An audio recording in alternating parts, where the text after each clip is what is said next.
And we're not talking about news stories here. We're talking about fairy tales and folk tales and personal stories and family tales and even a little music from time to time. And each story could spark a memory for you that you can share with the people that you love. Hear the Appleseed every Thursday at noon, right here on the information and cultural beacon of the Four Corners, KSJE, Farmington, New Mexico.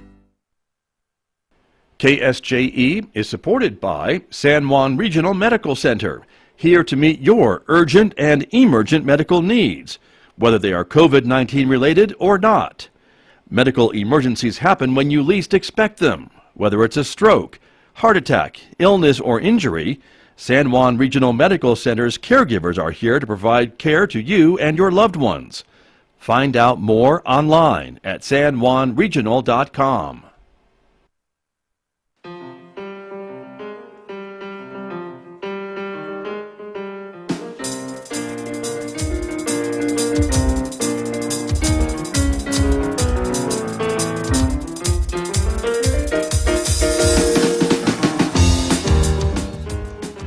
Twelve minutes past 8 o'clock. It is Wednesday morning, November the 18th. Good morning, everybody. I'm Scott Michlin. Thanks for tuning in to KSJE, 90.9 FM over the air here in San Juan County, 103.3 FM over the air in Durango, Colorado, and of course streaming everywhere from our website at ksje.com.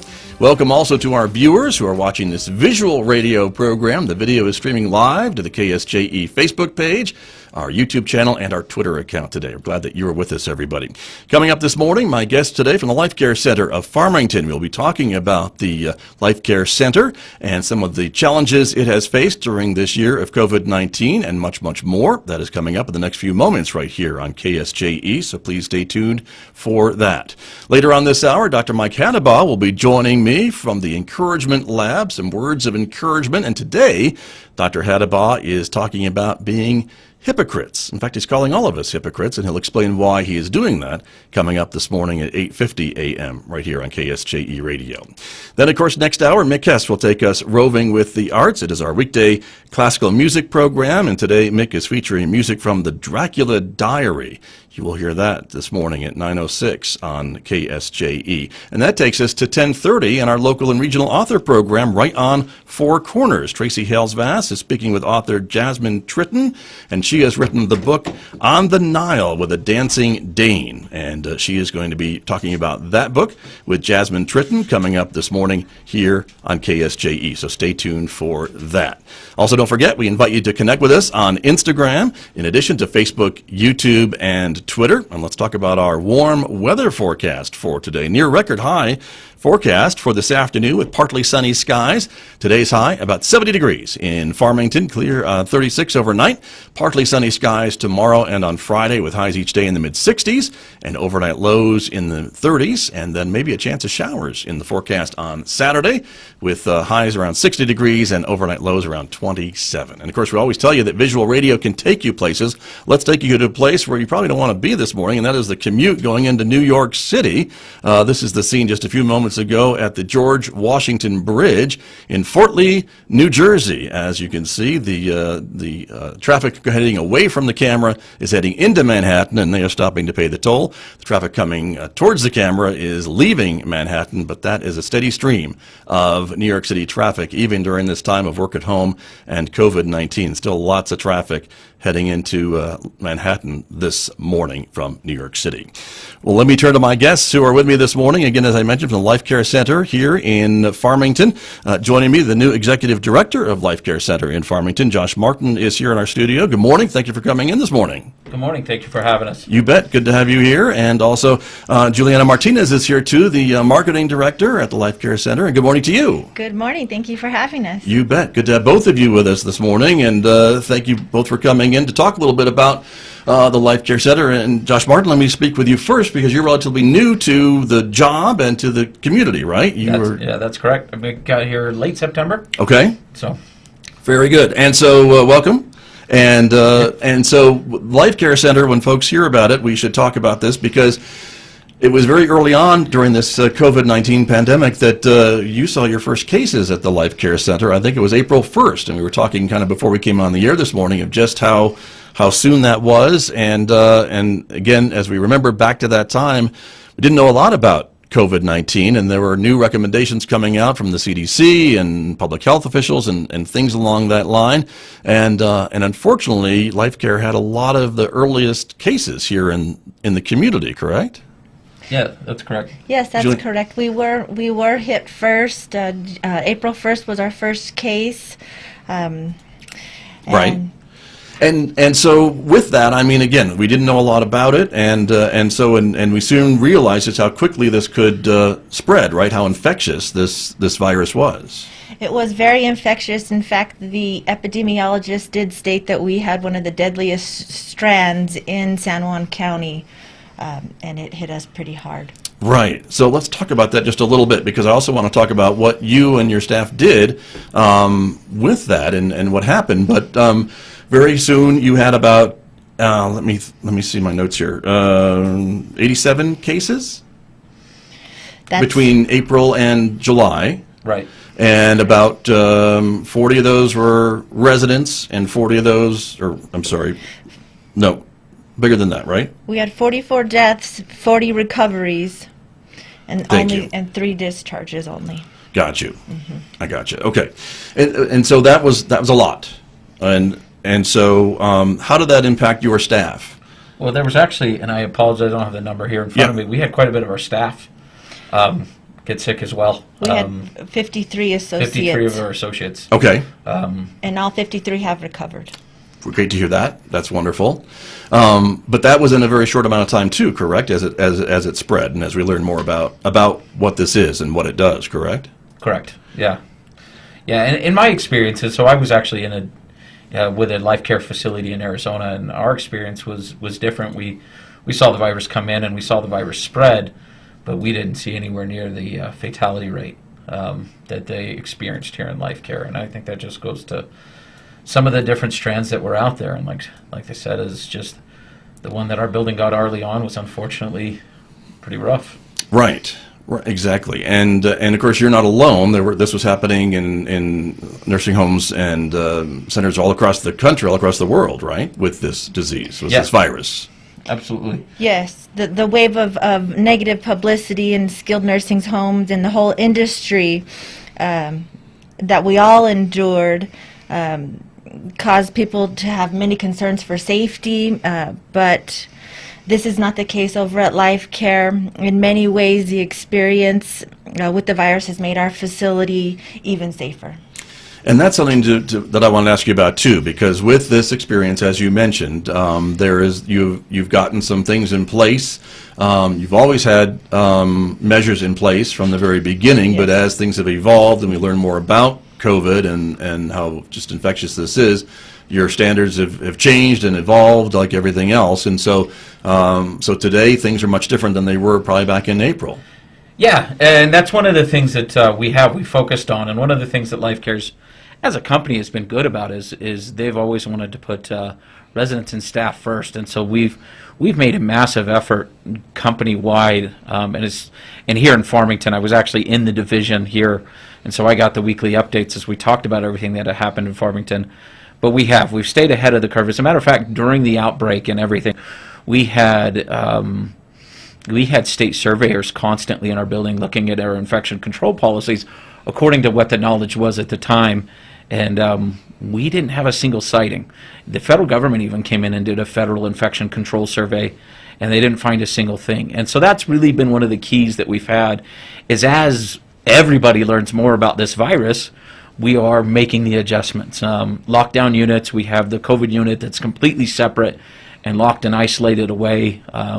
We have a quarantine unit, which of course, this is all guidance from the CDC guidelines.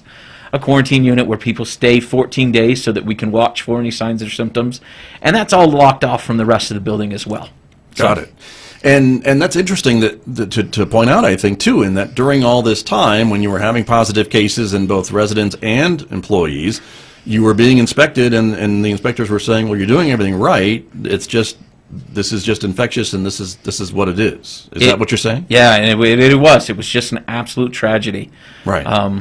And so we've stayed on top of everything that the guidance and the things that they've asked us to do, and so it is. And they are constantly changing, and we are constantly watching the CDC as well as working with the state of New Mexico on their guidance and different things. And one of the things that, in my experience so far, has been important is the testing side. And so we're following with the community spread right now at I think 9% was what I got this last week. The state guidance is to be testing all of our staff weekly. And if anybody tests positive, then we test all staff and residents weekly as well. Just keeping an eye on it so that if it pops up in the building, we have a way to isolate immediately and treat to that. Right. And that is something you couldn't have done in April. There was no testing. I mean, there was very limited, very limited testing, but I don't think, we have it out in the parking lot this morning right here at San Juan College that people are lined up to get tests, but that was not in place in April. No, and there was also a massive shortage of PPE. Face personal masks. Protective equipment. Yeah, sorry, No, that's fine. my mistake there. I think we're all used to hearing that acronym now, so I probably don't need to define it anymore, but go ahead. But yeah, I mean, so there was, Yeah. This was a worldwide pandemic, and so it wasn't just Lifecare Centers of Farmington, it wasn't just Farmington, it wasn't, it was everywhere across the world, and everybody was trying to do the same things to protect themselves as well as their loved ones. And that's, one of the things that we're trusted to do is protect people's loved ones, and we've done our very best in staying up with all of the guidelines. And like I said, it was an absolute tragedy, and it's heartbreaking. One of the things that I've seen that has amazed me is the impact that it had on my staff. And I'm not talking about the virus itself, I'm talking about the emotional toll. And there's something that comes along with serving people every day, the way that my staff does their residents, that they develop a love, and I absolutely love it. There's a lot of my staff that calls our grandmas and their grandma, and there's a lot of the grandmas in there that believe that they are their grandchildren and treat them that way. And there is a tremendous amount of love and passion that goes when you serve people for what you do. And to watch and to have loss was hard. It was hard emotionally, it was hard physically. And so there has been a lot of that, and it's been a massive toll all the way around. Right. Well, they did definitely make a connection. I know my mother was in an assisted living facility, and she got very close, and the employees got very close with her. It was a daily relationship that they would look forward to seeing each other every day, and so I know it meant a lot to her when they would come in to care for her. So I can see that. And the loss that you mentioned was so much loss early on. I mean, that had to be very difficult for your staff, just almost one after another. It was one of the first things I really got a chance to do was come in and talk to staff when I first got there. And it's one of the things that attracted me to this industry was the opportunity to love and to care and to have that as what you do all day, and to see the people that have been doing it day in, day out, some of them 19, 18 years in the same facility, to watch them, the way the emotion is, it was tremendous. It was tremendous to see the heartbreak. It was hard to even be a part of it and watch as they would tear up talking about people they loved and holding their hands as they passed, and how hard it was on them, and so our heart breaks for everybody that was involved in it. Sure. Worldwide. I mean, Right. this has been a difficult thing. Well, and it's still happening. It's not happening in your facility, but it's still happening across the world, which is just tragic. And I think, too, again, your staff and many times had to fill in for family because we couldn't have visitors, and we probably still can't have visitors, right? I mean, you can't do that safely. Yes, and that's kind of Unfortunately. and that's the state guidance right now, and that is where everything is new. And so right now the new is how do we celebrate Thanksgiving? How do we celebrate Christmas with grandma or grandpa, with mom or dad? And it is difficult, and there's nothing more that we'd like to do than open up and say, everybody come in, because it's a lot of fun when family and everybody's there. But unfortunately, for the safety and for the guidance, it's just not safe for everybody. Right. And so what are you able to do, Juliana? Are you doing a lot of FaceTiming and through the window visiting and things like that? Yes, we have a lot of through the window visits. You have to call and schedule. Our schedule's always booked, so we require 24 hours just to make sure you get a time slot. If you're not able to come to the facility, we have plenty of iPads available to do FaceTime that way as well. Right, and I imagine it's not ideal, but it's better than not being able to see their loved ones and Exactly. visit with grandma and grandpa, whoever the case may be, and to be able to at least have that connection from time to time. Yes, we do have that connection. The families do love it. The families support us so much, and we are so appreciative of the families that have been able to, come and do the window visits, and our staff that's facilitating all these window visits. It's been a real joy to see the family members see their loved ones, even if it is through the glass window. Right, very good. We have a question coming in from Facebook this morning that's asking if you are taking new residents at Lifecare Center even during this pandemic. Are you able to do that? Yes, we are currently open to admissions. We are taking long-term and short-stay rehabilitation. We do prefer that they have a COVID test 24 hours prior to admission. When they do arrive into our yellow units, we test them again, and then after the 14-day period, they're tested again as well if they're going to stay long-term. Okay. So yes, we are open to admissions. All right, good to know. Thank you. Thank you for that question, viewer. We appreciate that. And let me ask you a bit about this ceremony, very special ceremony that you held. And I'm trying to remember, was it about a month ago, or was it in September? It was September 15th. Okay, and so whose idea was to have some sort of ceremony to honor those residents who were lost during COVID? The whole team, the Lifecare team, thought it was a great idea. I thought it was a wonderful idea to have it to honor all of our beloved residents that did lose their battle to COVID. And it was very heartfelt, and unfortunately we were not able to have the community present physically. We did send out invites for the entire community to join us virtually. We did live stream it. Showing some pictures now for our viewers who are watching. Josh, Yes. There you are, making some remarks at this ceremony outside, right? We had a beautiful plaque made in honor of all that had lost their battle to COVID. And again, this was kind of a, as you mentioned, kind of a private ceremony because you didn't necessarily want the press there and the public, and of course we can't have large gatherings, It wasn't that we wanted it private, it's that we had to follow the state guidelines, and we could not have a group larger than 10 to be present. So the only way we could think of was to do it virtually and invite everybody to join us virtually and in spirit. Right, and so so this was held again earlier this year, and again in honor of all those that were lost. And then I think you did something very special in that you also sent plaques, I believe, right, to the families, or tell me what? We had specially made wind chimes. That's right. And I did personally address every single one of the wind chimes, and we sent them out to all of the families just as a symbolic way to show our love for those who had that we had lost. So yeah, we did a balloon release as well.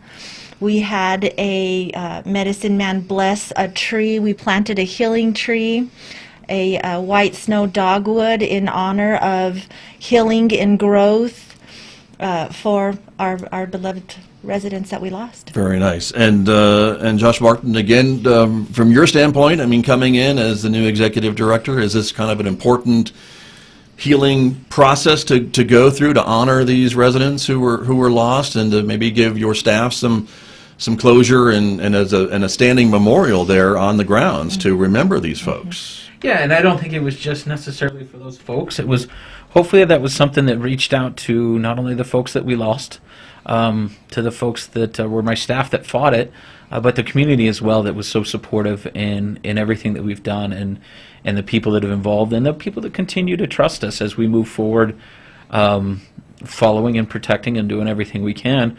It really is just a healing and an opportunity to, like I said, continue to move forward in what we do, but not forget what the battle that was fought, which is important for us, because like we talked about earlier, there was a genuine love for every one of those people, and it was hard. So. Right, and even now, as we're seeing an increase in our community, your procedures are holding, and you're able to then point to those things as keeping your residents safe. And even if you have a positive case, those are quickly dealt with, and you've got policies in place to deal with those situations.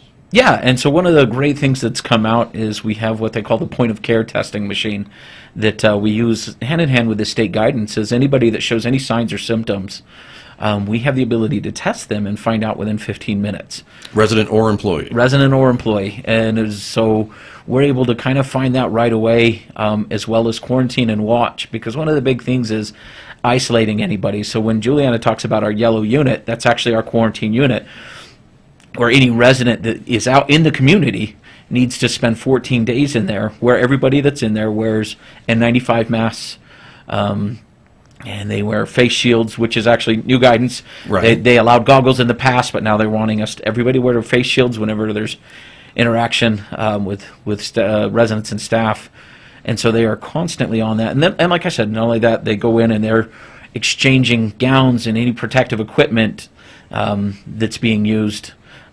Just being used one time the way that it's supposed to, is as we're hoping there's not much of a crisis here with PPE again. Right. But that's something you need to be it's aware of. breaking out worldwide again, and so Right.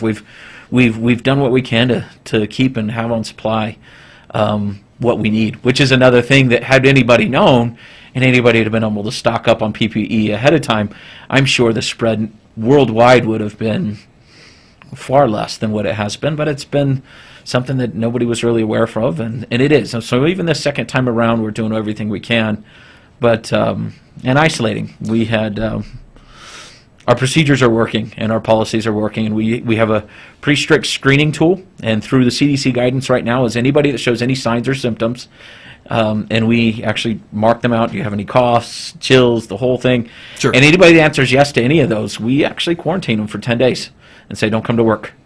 If anybody's had exposure, stay out 14 days, don't come to work until we know that you're through the rough part of it, so that we can ensure that it's not coming in. Right. You have to be that strict almost to ensure the safety of everybody. Absolutely, and it is, it's slow, and there's a lot of questions involved, and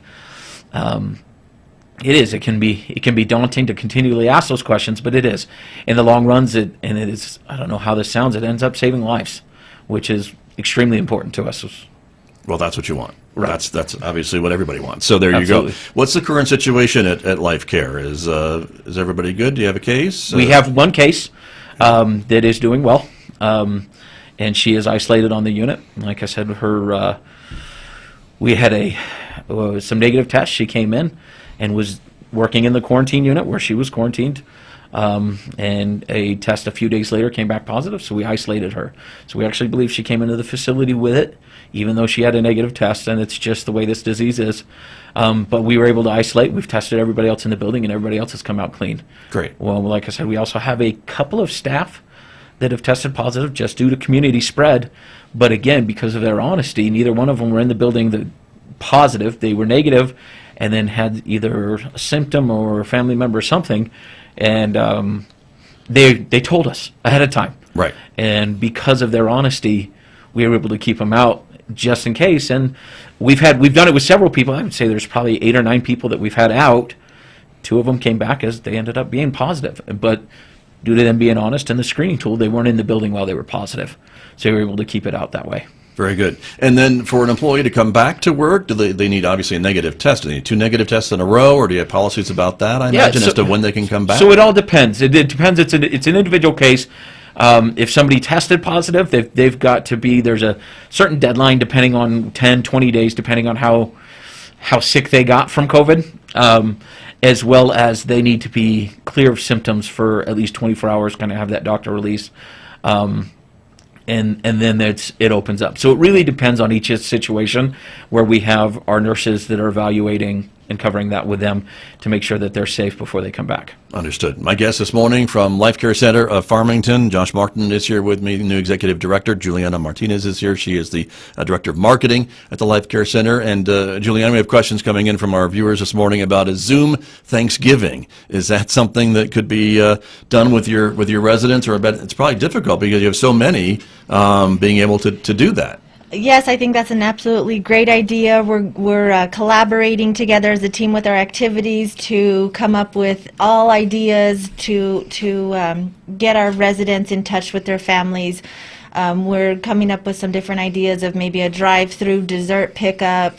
A Zoom with all the residents and families would be a great idea. We were provided by the state with several iPads, so that is a good possibility, and that's a great idea that Okay. we're looking into. As we say in the radio business, stay tuned, audience, Yes, and we'll stay see what what you're able to come up with. But I Yes. imagine, like everybody, you are getting very familiar with technology and iPads and FaceTiming and Zoom and all these different things to try to bring your families and residents together during Absolutely, this time. it's become a everyday part of our procedures at work with the activities director. She's doing a fabulous job of keeping families in touch with their residents, with their loved ones, and I love the Zoom idea for Thanksgiving. Very good. And we'll have to be real careful with that because there's no community dining. So that would be an individual I see. doing it. So we won't have unfortunately, in the building. No big table. No big table, no right. big setup. Sure. So So nobody's doing that. Nobody should be doing Nobody that this should. year, by the way, everyone, right? Yes. So we are following those same guidelines indoors. So yeah, as a matter of fact, I talked to a resident the other day and said, hey, get me a favorite piece of pie for your loved one, and we'll get her pie, and she can have pie with you guys, and we'll set up a FaceTime so she can eat pie while you guys have dinner. Nice. So- Nice. Well, and that's just the way it has to be this year because that's how things are going. Another question, and we just have a couple minutes remaining this morning, everybody, about some of your employees, and the question is, do employees that work in the same unit, if residents that are in the yellow area work in that area, do you rotate them out, or how does that work to keep them very separate, Juliana? We have dedicated staff to every single unit. We do not move our staff around. If they're assigned to Unit B, they are solely on Unit B. We do not mix our staff employees at all with the different residents. If you're assigned to the quarantine unit, that's where you stay and work only. You don't go into the other side of the building at all. Got you. And that is a physically separate area of your Yes. building, as you've been mentioning, right? Yes, our maintenance director has worked tirelessly to put up walls to keep the building separate. Got you. And that's by design, obviously, so Yes. that's the way it goes. And so, moving forward, let me ask both of you kind of where you think things are going. We're getting news about a vaccine, 2 vaccines, which are very, I think, exciting to hear about. And I think a lot of folks are saying that maybe some of the first folks to get a vaccine would be maybe some of our most vulnerable, some of the residents of nursing homes and things like that, maybe our medical professionals and things like that. Are you in contact with some of the state health folks to talk about that distribution of a vaccine in New Mexico? Yeah, the state's actually great with that. We have a weekly meeting on Mondays, and we talk about everything that's going on in the community and the spread. And the state is keeping a close eye on that, and the federal government, and we are fingers crossed. Like I said, there's nobody more excited about having this open up than, I mean, I guess that's easy to say from my point, but we're excited to have it. We hope to get to a point where we can get it set up, but we are also working on some other things. We have a bipolar ionization for our air conditioning system we're waiting on the installation of, that should help with cleaning the air a little bit, and just kind of one of the viewers a little bit more on the questions worried about the spreading, just to kind of help do anything we can to reduce the spread. So So the HVAC filter, that is one other thing you can do, I guess, bipolar right? ionization, yeah, and I'm not completely schooled on it yet because I'm still waiting for our turn, but Lifecare's done real good about getting that put into all the different buildings, Gotcha. and so they've selected their buildings that they feel like are in need of it, and kind of Right. trying to get them out as fast as I can. So we're anticipating ours, but certainly as vaccine the would help. vaccine would. Oh man, goodness, I how mean- gracious! How great would that be to open up again? Like we Right. said, we'd love to have families back in. We can't wait for that to clean up and to be able to have that done safely. Exactly. And so do you foresee if and when that happens, would you need then a family member to have proof of a vaccination or something before they come in, or is that still to be determined? I think that's still to be determined. We are hearing anywhere from November to May. I don't know that it's a whole lot different from what anybody else is hearing. So we're getting the same guidance, I guess. We're just fingers crossed and hoping that's coming in, and how that will work exactly, or what kind of tests they'll have. We, as in New Mexico, we were working on a way to have indoor visits until this new spread came out, and they've kind of put a stop to that. And Sure. it's one of the things I appreciate about the state and all their guidance is they're really trying to be as safe as they can to protect our residents Right. and keep them healthy. Understood. And Juliana Martinez, again, with this work about a possible vaccine and maybe being able to have at least your residents vaccinated, and so there's less of a worry maybe for them. What else would that change for you or for others? What do you see coming down the line here? With the vaccination, I think that would, like Josh had said, open us up to kind of to a new normal, to where families can come in and hug their loved ones, and instead of the outside windows, they can come in, they can join and dine and be with their loved ones, and that's what we want for our residents. Right. Very good. And I guess one final question from Facebook about this vaccine. Would residents receive the vaccine? Would the families have a say in that vaccine? What would your thoughts be about that? Yeah, one of the big things in skilled nursing as well as long-term care is really resident rights, and we won't force anybody to do anything. And so my assumption, and nothing has come out yet, my assumption will be that will be a resident right to choose whether they do or they don't, much like the flu vaccine that we have, that we Right. give out, that we offer to residents and staff, and They have the option, they have the option. I guess. So Or the I would family, if the resident's not able to make that decision, the family Right. would have the option. Right, and so I'm going to assume that they'll probably follow the same guidance. But again, at this point, they haven't given that guidance out just yet. Sure. So, but my assumption would be falling in line with everything else of resident rights and making sure that we offer that as a option. Right. Very good. Well, thank you both for coming in this morning. We are out of time. I appreciate it though, and I think from the comments we've seen on Facebook, a lot of folks all of us appreciate the work that you and your staffs are doing, and throughout the nursing home community to keep folks safe. So thank you both very much. Yes, and we appreciate the support of the community and the support of all the family members that have supported us throughout this whole pandemic, and we just want to say thank you to all of you for your support and love. Thank you. Very good. Good to have you both here. Juliana Martinez and Josh Michlin from the Lifecare Center of Farmington. Stay well and stay safe. Thanks for being here. Thanks for having us, Scott. You're welcome. I'll be back with more, everyone, in just a moment on KSJE. The time right now is coming up on 8:42.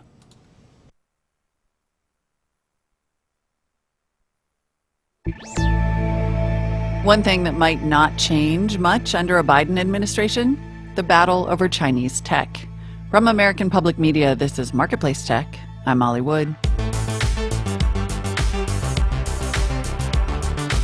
Marketplace Tech is supported by TD Ameritrade. For a trading platform that fits you, Thinkorswim offers customizable screeners, charting, and forecasts.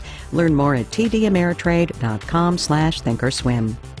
And by Mimecast, a cloud email security and resilience companion for Microsoft 365, safeguarding your company against phishing and risks of ransomware. Mimecast.com. Relentless protection, resilient world. One thing the Biden administration will inherit when it comes into